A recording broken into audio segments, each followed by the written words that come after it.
Arahan Jamintel, kami meminta kepada Jaksa Agung Muda Bidang Intelijen yang diwakili oleh Sekretaris Jamintel Bapak Sarjono Turin SH.MH untuk menyampaikan arahan kepada seluruh peserta. Selamat siang dan salam sejahtera buat kita semua. Swastiastu, Namo Buddhaya, salam kebajikan, salam bahagia tentunya. Bapak Jaksa Agung Muda Bidang Intelijen Pak Profesor Reda Mantopani akan hadir langsung di acara ini, tetapi karena sesuatu hal yang tidak bisa ditinggalkan, beliau ditugaskan oleh Jaksa Agung untuk menghadiri kegiatan ketahanan pangan ada di Provinsi Bangka Belitung pada hari ini, maka beliau berangkat ke Bangka Belitung. Beliau menyampaikan salam hangat untuk semua anggota BPD se-Indonesia.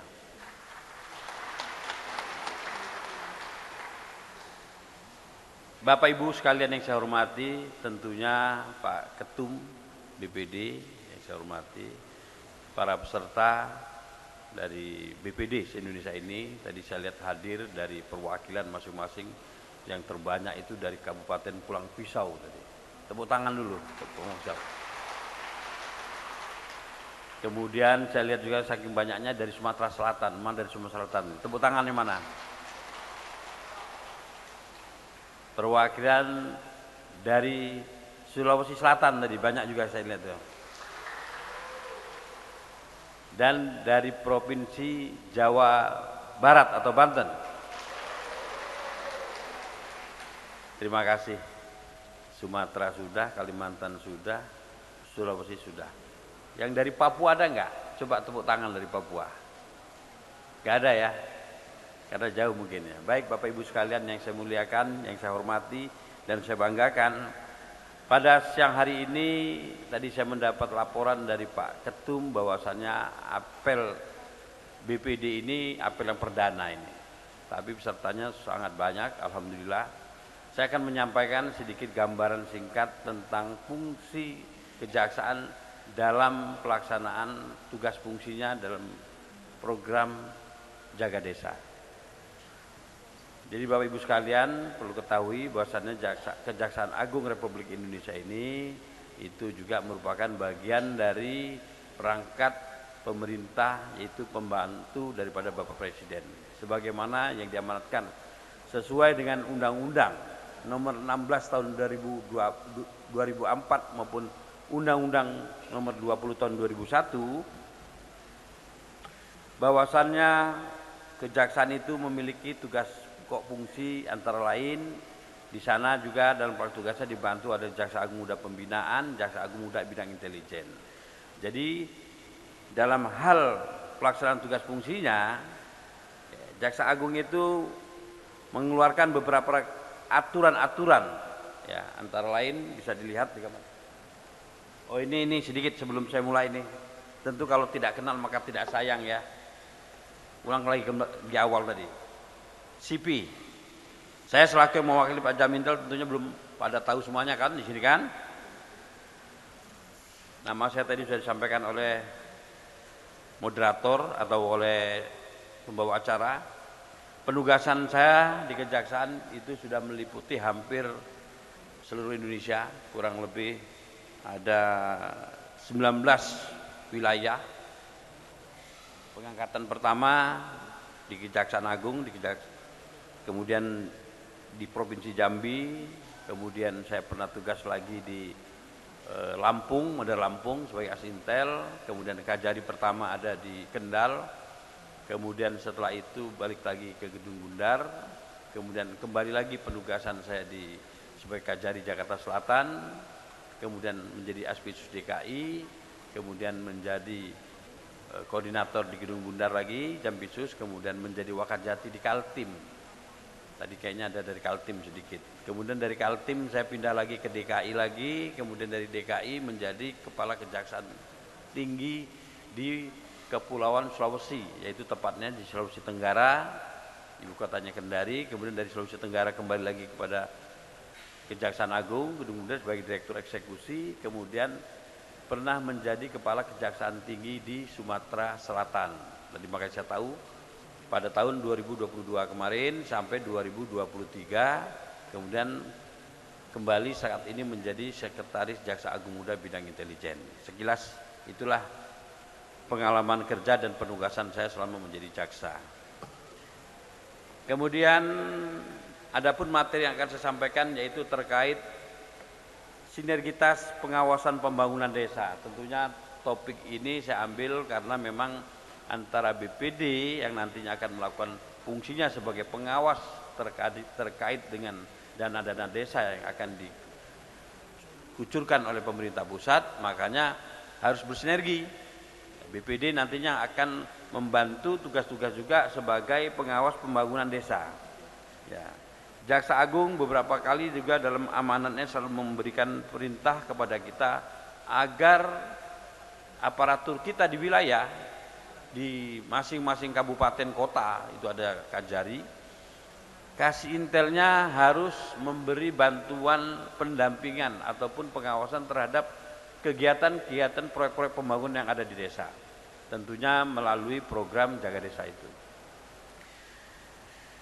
Dalam pelaksanaan tugasnya, tentu kasih intel diperintahkan agar mengutamakan pencegahan sehingga meminimalisir terhadap terjadinya penyimpangan-penyimpangan terkait program-program pemerintah yang akan dilaksanakan dari desa tersebut.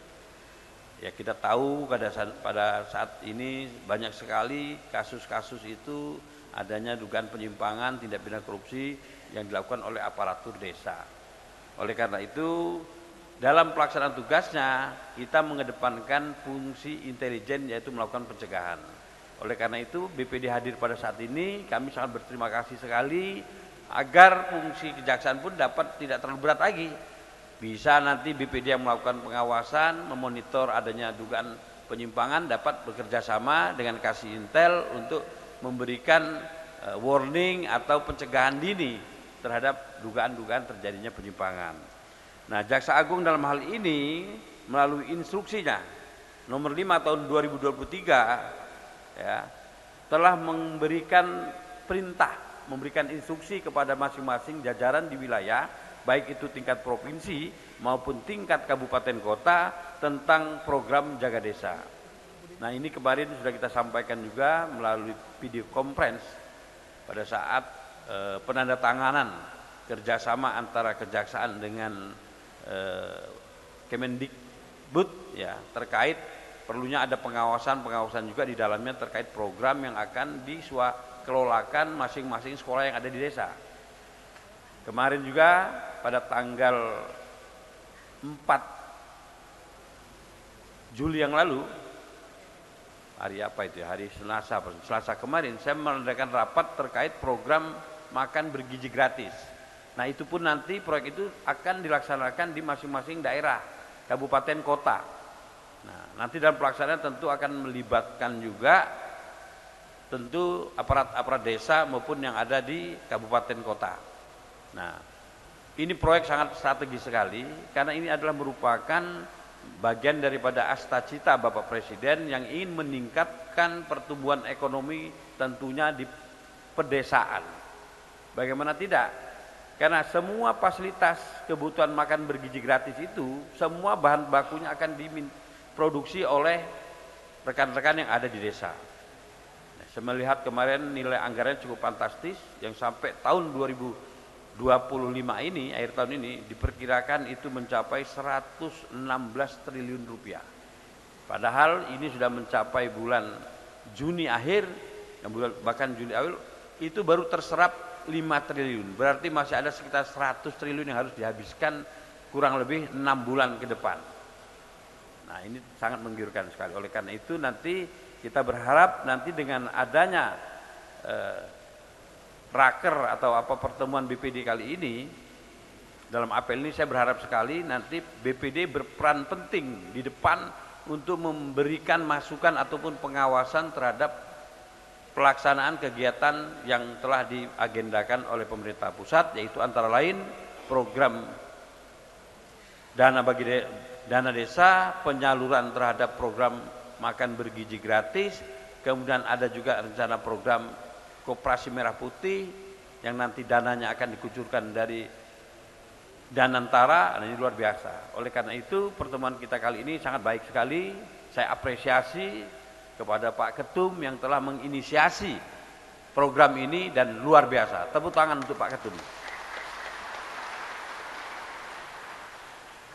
Ada pula hal penting yang terdapat di dalam Instruksi Jaksa Agung nomor 5 tahun 2023 tentang program Jaksa Garda Desa atau Jaga Desa. Yang pertama adalah berikan pendampingan, pengawalan dan memaksimalkan pengelolaan keuangan desa serta meminimalkan permasalahan yang dihadapi oleh perangkat desa, termasuk di sini nantinya yang menjadi tugas daripada juga BPD mungkin. Kemudian tingkatkan kesadaran hukum masyarakat desa. Poin berikutnya mengedepankan upaya preventif atau pencegahan dalam penanganan laporan pengaduan masyarakat yang terindikasi dugaan tipikor. Nah itulah salah satu poin pentingnya, bahwa jangan langsung melakukan upaya represif ketika adanya laporan pengaduan masyarakat terkait adanya dugaan pengaduan masyarakat. Kita tahu bahwasanya nanti itu semua kepala desa itu kan tidak semuanya memiliki latar belakang pengetahuan di bidang hukum maupun pengetahuan di bidang administrasi pemerintahan. Padahal kita tahu kucuran dana untuk dana desa ini sangat besar sekali, belum lagi ada program melalui pemerintah desa atau pemerintah daerah atau kabupaten yang membantu untuk peningkatan perekonomian pedesaan. Nah, oleh karena itu melalui pertemuan kali ini PMD nanti bisa bekerja sama ya dengan aparat kami yang ada di wilayah melalui Kejaksaan Negeri ataupun kepala cabang Kejaksaan Negeri yang ada di wilayahnya berkontribusi, bersinergi untuk melakukan hal-hal yang sifatnya tujuannya untuk pembangunan perekonomian pedesaan. Lakukan penegakan hukum ya, jangan lebih dahulu lakukan tindakan upaya preventif lebih dahulu apabila ada persoalan-persoalan hukum yang ada di desa tersebut. Penegakan hukum mengutamakan adanya niat jahat. Nah, kita tahu kadang-kadang memang ada juga sebagian kepala-kepala desa itu yang karena terpengaruh dengan situasi modernisasi saat ini, kita lihat di televisi viral itu kemarin, kepala desa nyawer dalam acara dangdutan. Nah, ini kan sangat tidak mencerminkan seorang pamong itu di desa. Nah, itu perlu dilakukan pembinaan terhadap begitu. Nah, ini kadang-kadang kalau kita lihat dari pendapatannya tidak memungkinkan, mungkin dia akan menyalahgunakan keuangan desa. Nah, seperti ini sudah ada niatnya, kita lihat itu kan. Nah, seperti ini yang perlu adanya penindakan. Kalau memang terkait penyalahgunaan itu hanya karena ketidaktahuan ataupun memang pemahamannya kurang terkait pertanggungjawaban keuangan, ya masih kita berikan bimbingan. Kemudian di samping adanya INSJA, Jaksa Agung juga sangat peduli terhadap desa, maka yang bersangkutan Pak Pimpinan Jaksaan mengeluarkan surat edaran Jaksa Agung nomor 23 tahun 2023 tentang penanganan perkara desa. Jadi Bapak Jaksa Agung memerintahkan kepada seluruh jajaran untuk lebih cermat, bijak dan hati-hati dalam menentukan sikap serta menindaklanjuti laporan pengaduan masyarakat dengan memperhatikan batas waktu setiap tahapan penanganan perkara, menghindari penyelesaian perkara yang berlarut-larut serta mewujudkan azas peradilan cepat, sederhana dan biaya ringan. Jadi pasca telah ditandatanganinya MOU antara Permendagri, Jaksa Agung dan Kapolri dalam hal penanganan laporan pengaduan masyarakat yang terindikasi korupsi, maka lebih mengutamakan tindakan preventif terlebih dahulu. Jadi tidak langsung kejaksaan menindak, tetapi dia akan menyerahkan laporan pengaduan masyarakat itu kepada inspektur wilayah atau inspektorat wilayah kabupaten kota untuk menilai apakah memang dari laporan pengaduan tersebut terdapat indikasi yang memiliki niat dari awal atau mindset terhadap desa tersebut melakukan tindak pidana korupsi, atau hanya karena ketidakmampuan atau ketidaktahuan dia yang bersangkutan dalam membuat pertanggungjawaban keuangan, sehingga kita tidak langsung melakukan upaya represif atau penindakan. Jadi kita menunggu hasil tindak lanjut dari apa yang hasil pemeriksaan atau audit terhadap perbuatan kepala desa tersebut oleh Inspektorat Wilayah. Jadi kejaksaan bersifat preventif di sini. Di samping Inza dan surat edaran Jaksa Agung nomor 23 2023 tersebut, juga Jaksa Agung mengeluarkan Instruksi Jaksa Agung nomor 5 tahun 2023 tanggal 27 Juni 2023 tentang optimalisasi peran kejaksaan dalam membangun kesadaran hukum masyarakat desa melalui program Jaga Desa. Adapun poin penting di dalam Instruksi nomor 5 tahun 2023 yaitu agar pelaksanaan program Jaga Desa sebagai bentuk peran kejaksaan dalam memberikan pendampingan, pengawalan dan memaksimalkan pengelolaan keuangan desa serta meminimalkan permasalahan yang dihadapi oleh perangkat desa untuk memberikan manfaat bagi masyarakat desa. Kedua, agar mengoptimalkan rumah restoratif justice sebagai wadah bagi jaksa untuk melaksanakan program Jaga Desa guna meminimalkan potensi pelanggaran hukum dan meningkatkan kesadaran hukum masyarakat. Jadi pimpinan kejaksaan itu sudah membuat kebijakan-kebijakan, ada 3 tadi kita lihat. Pertama, Instruksi Jaksa Agung nomor 5 2023 tentang Jaga Desa, kemudian adanya Surat Edaran Jaksa Agung nomor 23 tahun 2023, ya, kemudian yang terakhir juga adanya Instruksi Jaksa Agung nomor 5 tahun 2023 tanggal 27 Juni 2023. Jadi 3 instruksi Jaksa Agung tersebut itulah yang menjadi dasar bagi kami dalam hal ini kejaksaan untuk melakukan pengawalan terhadap desa-desa yang ada di seluruh Indonesia ini. Kebetulan pada hari ini hadir di sini BPD yang tentunya melakukan fungsi pengawasan desa, sangat baik sekali untuk melakukan kerjasama. Nantinya apel ini saya harapkan juga nanti akan menjadi pilar bagi pembangunan di desa agar benar-benar pelaksanaan pembangunan desa dapat terlaksana dengan baik sesuai apa yang menjadi cita-cita Bapak Presiden Republik Indonesia dan Kabinet Merah Putih. Kemudian di samping itu Pak Jaksa Agung Muda Bidang Intelijen, karena adanya instruksi Jaksa Agung tersebut, maka mengeluarkan juga instruksi kepada jajaran bidang intelijen di daerah, terutama di tingkat provinsi maupun kabupaten kota, terkait pengawasan aset desa. Yang pertama, dalam surat beliau itu tertanggal 7 Juli 2023, agar jajaran Kejaksaan Tinggi, Kejaksaan Negeri dan cabang Kejaksaan Negeri yang ada di wilayah kerja masing-masing, 1. Berkoordinasi dengan pemerintah daerah setempat guna mengoptimalkan pembinaan dan pelaksanaan pengelolaan aset desa. Jadi kita tahu banyak juga aset desa itu kadangkala sudah beralih status. Kalau yang semula menjadi aset desa, ya seperti yang terutama ini aset berupa tanah ini kadang. Ya, TKD, tanah kas desa. Kadang-kadang tanpa ada musyawarah dengan BMD, kepala desa mengambil sikap langsung tanpa musyawarah dengan perangkat desa, Bapak Ibu sekalian. Nah, karena ada iming-iming, maka pelan-pelan atau secara diam-diam dia bekerja sama dengan pihak ketiga, ataupun dia mengeluarkan surat dalam bentuk SPH, yang sekarang tren itu SPH. Kita tahu seperti di Kepri, di Riau itu banyak sekali desa, kepala desa mengeluarkan SPH untuk pembangunan kebun sawit. Padahal lahan itu adalah masuk kawasan hutan yang mestinya menjadi kawasan hutan lindung atau kawasan hutan tidak produksi. Nah, ketika Bapak Presiden mengeluarkan Instruksi Presiden nomor 5 tahun 2025 yang kemarin disebut dengan tim penertiban kawasan hutan, maka banyak terjadi sekali tumpang tindih izin-izin kebun sawit yang masuki kawasan hutan. Nah, akhirnya apa?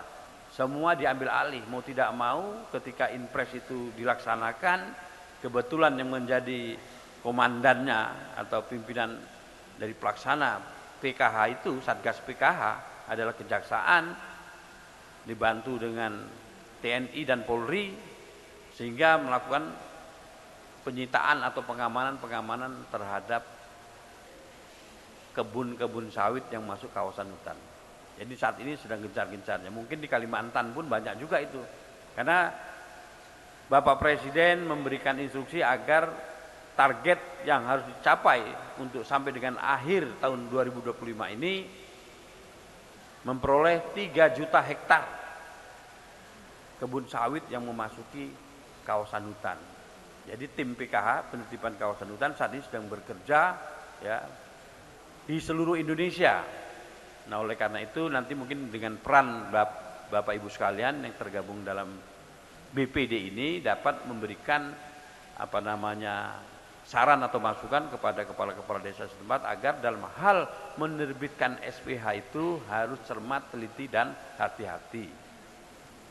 Oleh karena peran kejaksaan di intelijen sebagai langkah preventif, maka dapat terlebih dahulu melakukan konsultasi atau meminta petunjuk kepada Capjari ataupun kasih intel pada Kejari wilayah masing-masing. Ini menjadi catatan bagi kita semua. Kemudian kedua yaitu melalui program Jaga Desa turut meningkatkan pemahaman aparatur desa dalam tata kelola pemerintah desa yang akuntabel, khususnya pengelolaan aset desa. Jadi nanti melalui BPD kita harapkan nanti kepala desa juga dapat mengambil langkah-langkah hukum ataupun terhadap aset desa ini terlebih dahulu melakukan musyawarah kepada BPD. Dan BPD memberi masukan bahwasannya dalam setiap akan melakukan pelepasan aset desa itu terlebih dahulu dilakukan musyawarah dengan mengundang teman-teman kita yang ada di wilayah hukum masing-masing. Kalau di kecamatan itu ada Capjari atau ada kasih intel pada Kajari. Nanti ada link yang akan diberikan kepada Bapak Ibu sekalian yang dapat langsung berkomunikasi apabila ada persoalan-persoalan hukum di wilayah kerjanya masing-masing. Kemudian dalam melakukan inovasi program Jaga Desa berbasis IT. Saat ini kan sedang modern semua. IT bahkan tidak ada batas, bisa menembus di desa-desa terpencil sekalipun. Tidak overlapping dengan aplikasi yang sudah ada di desa dan untuk tidak menggunakan anggaran desa. Jadi dalam rangka peningkatan pengetahuan aparatur desa, sebagaimana yang sudah ada, kita manfaatkanlah IT yang ada itu. Jadi kalau dana desa sesuai dengan juknisnya, petunjuk teknisnya untuk dimanfaatkan misalkan pembangunan desa, ya silakan untuk dilakukan pembangunan desa, misalkan untuk rehab sekolah atau untuk membangun pos yandu atau pos puskesmas, ya digunakanlah, diprioritaskan itu terlebih dahulu, kemudian manfaatkan IT yang sudah ada, misalkan melalui link. Sekarang handphone hampir semua teman-teman memiliki handphone, melalui handphone bisa di upload nanti. Kemudian untuk kegiatan bintek dan mempendomani peraturan desa. Kita lihat banyak sekali kemarin juga kita menerima laporan bahwa ada kegiatan-kegiatan seperti bintek itu menggunakan dana-dana desa itu. Dan kita harapkan untuk agar tidak terjadi penyimpangan, nanti tolong kepala desa diingatkan oleh BPD agar bintek itu dilakukan seperti ini saja. Ya, dalam arti kata anggaran yang tersedia untuk dana desa ya gunakan untuk pemanfaatan desa. Tapi ketika ada bintek, bisa BPD bersurat kepada kasih intel melalui Kajarinya untuk meminta bintek. Itu tidak ada pakai anggaran itu. Ya. Bapak Ibu sekalian gak usah takut ketika perlu adanya bintek atau adanya pelatihan gitu mengenai peningkatan kapasitas aparat desa mengenai hukum, bisa meminta bantuan dengan surat resmi ke Kajari. Ya. Jadi kita punya program, ada Penkum, ada Luhkum, ada bintek. Secara misalkan kita mau berkontrak itu datun, bisa. Nggak usah takut-takut. Apalagi nanti BPD ini banyak sekali mungkin desa-desa yang ingin konsultasi masalah pembuatan SPH tadi saya bilang, surat pelaksanaan. Bisa konsultasi. Misalkan di desa itu banyak sekali investor ingin melakukan kerjasama atau berinvestasi membangun tambak ikan atau silakan konsultasikan kepada kejaksaan setempat. Kita welcome. Misal pun kejaksaan setempat tidak mau memberikan waktu, lapor ke kita. Nah, usah sungkan Bapak Ibu sekalian, Pak ini ada kajari atau ini tidak kooperatif Pak, kami sudah 2-3 kali menghubungi tapi alasannya tidak di tempat. Laporkan kita. Nah, kita mau konsultasi Pak, ini ada investor mau datang ke desa kita. Kira-kira apa yang dapat secara hukumnya yang dapat kami berikan masukan Pak. Kan begitu. Jadi kita tidak khawatir lagi ketika kita berhubungan dengan investor tersebut, kita memberi masukan kepada kepala desa, sudah sesuai aturan yang berlaku, sesuai dengan regulasi yang sudah diterapkan pemerintah.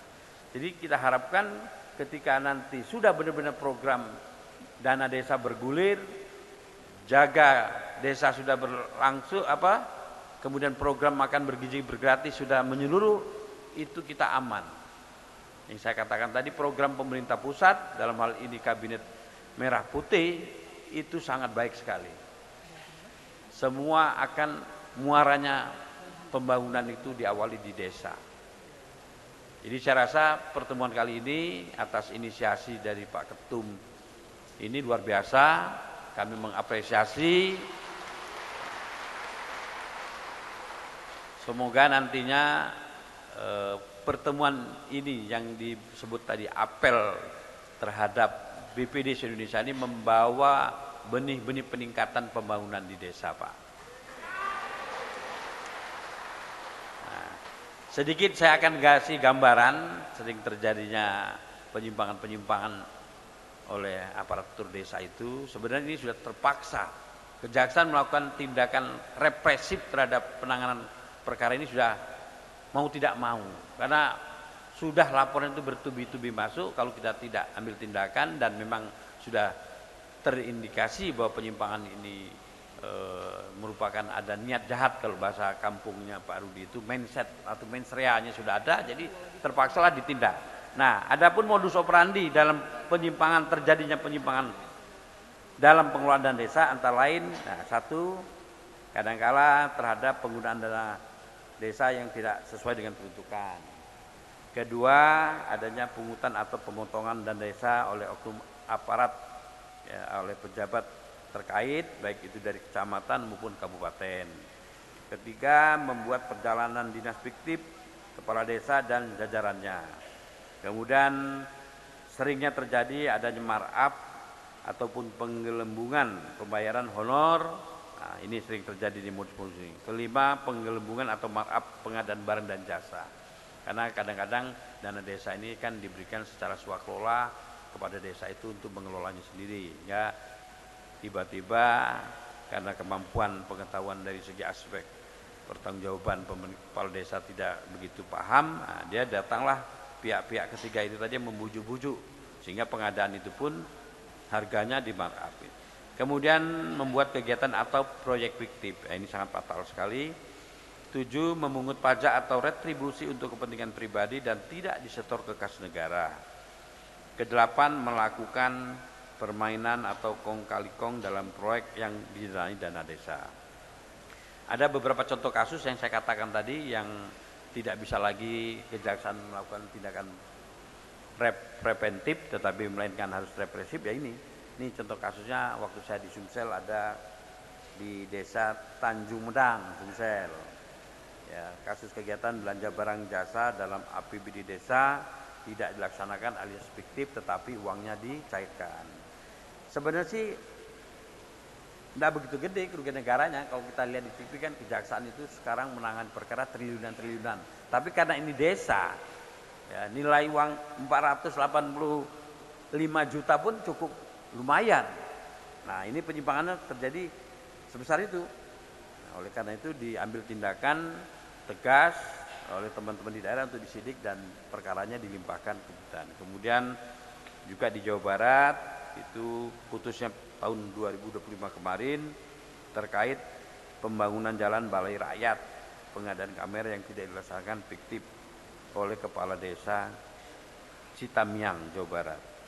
Ya, terpaksa juga akhirnya ya karena kerugiannya cukup lumayan juga 210 juta Kalau di desa kan ini menjadi hal yang sangat tabu. Oleh karena itu dituntut 2 tahun, putusnya 1 tahun 6 bulan. Nah, ini sebagai pengalaman buat Bapak Ibu sekalian, BPD nanti bisa memberikan nasihat ataupun pandangan kepada kepala desa yang nanti akan melaksanakan ataupun melaksanakan program pembangunan desa itu. Saya rasa itu saja, karena saya dibatasi waktu juga tadi oleh Pak Ketum, jangan lama-lama Pak, nanti apel akan berlanjut lagi gitu. Jadi 15 menit, sudah sampai Pak Rudi ya? Cukup? Cukup ya Pak Ketum ya? Jadi sebagai bentuk rasa cinta saya juga kepada desa dan kepada BPD, saya ada sedikit yel-yel Pak. Ya, kata-kata hari ini yang saya tadi sebutkan, pembangunan itu dimulai dari desa. Jadi desa perlu kuat ini, kuat dalam segala hal, mengatasi godaan, mengatasi cobaan, dan harus kuat. Oleh karena itu saya punya yel, desa kuat, negara hebat, Indonesia maju. Tepuk tangan.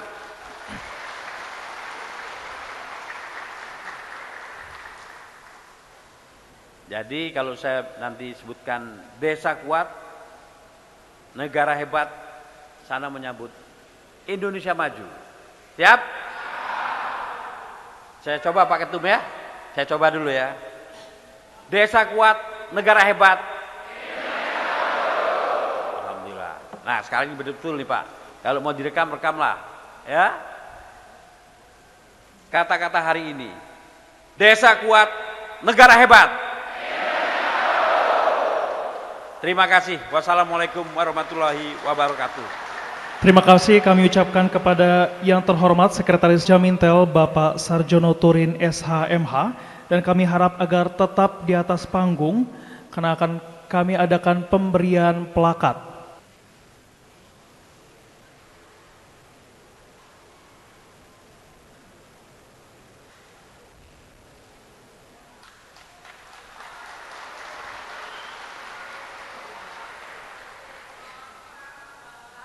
Mungkin bisa bagian dokumentasi yang di belakang bisa diatur untuk perfotoannya.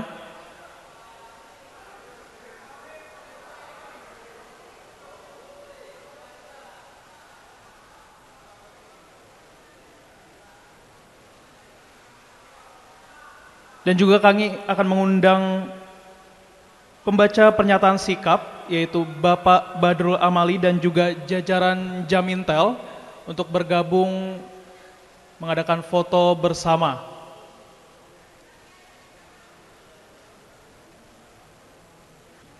Baik, 1, 2, 3. 1, 2, 3. Dan mungkin foto sekali lagi dengan Bapak Sarjono Turin berada di bawah untuk foto bersama peserta Apetnas. Dan seluruh peserta diharapkan untuk berdiri di tempat duduk masing-masing.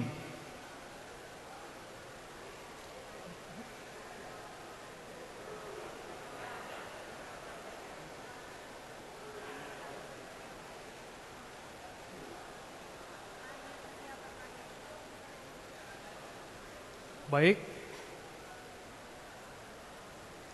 Bagian dokumentasi mungkin bisa diatur untuk posisi perfotoannya.